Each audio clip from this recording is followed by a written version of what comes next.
Hi, I'm Gavin McPherson from Oasis TV, and today specifically I'd like to speak to you about foreign investment.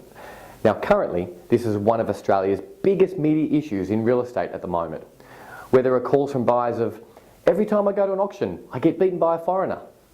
These people can't have that much money. There must be something illegal going on. Why are they winning every single auction? But before we start this, we may as well call the elephant in the room and say what no one else seems to feel comfortable with saying. We are talking about the Chinese property buyer. So let's explore this and go straight to the FIRB, that's the Foreign Investment Review Board website, and see how they address this from a policy position. The FIRB website says it is the government's policy that the foreign investment in residential real estate should increase Australia's housing stock. That's it. The policy seeks to channel foreign investment into the housing sector, into activity that directly increases the supply of new housing. Now this might be in such things as new housing developments of house and land, home units, townhouses, and it brings benefits to the local building industry and its suppliers. The rules are designed to allow overseas buyers to support the building of residential property in Australia.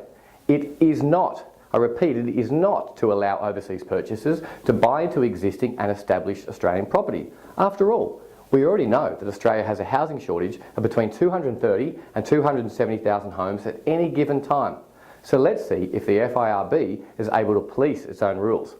Now recently, in the third public hearing into foreign investment into real estate, senior Bureau of Statistics officials have admitted that they read trade magazines and newspapers to keep on top of changes in the amount of foreign investment in Australia's residential property, because the ABS gathered very little data itself and collecting it was not a priority. The hearings are being held in response to industry concerns that foreign investors, and particularly Chinese, have been sidestepping Australian laws to buy homes in huge numbers and therefore pricing out locals.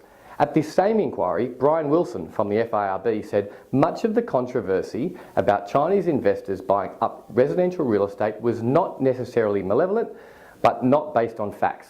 But the fact is, Mr. Wilson, you don't have the facts. Your own reporting indicates this.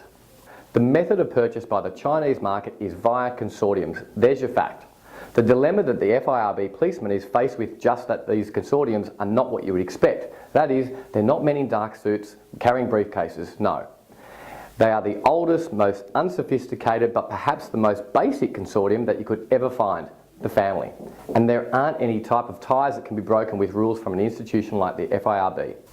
Now, does this mean I'm against foreigners, and if I can be forgiven for being specific, Chinese buyers from buying up established property in Australia? Well, actually, no. I think in a global economy where we're prepared to compete on almost every other level, economic level, including labour, why should we be so selfish as to deprive our land to those that can afford it and are certainly one of our closest neighbours?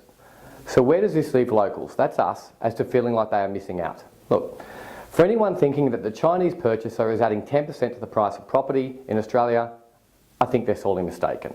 If you follow the way a property purchasing ladder works, you would understand that for all the noise created by the emergence of the Chinese buyer, the reality is that the successful Chinese bidder only wins the property by $1,000 or $5,000 in the case of a property auction. The claim that's adding 5, 10 and 15% to our established property prices just isn't true. And so are the claims that it's changing the face and fundamental price of our market right now.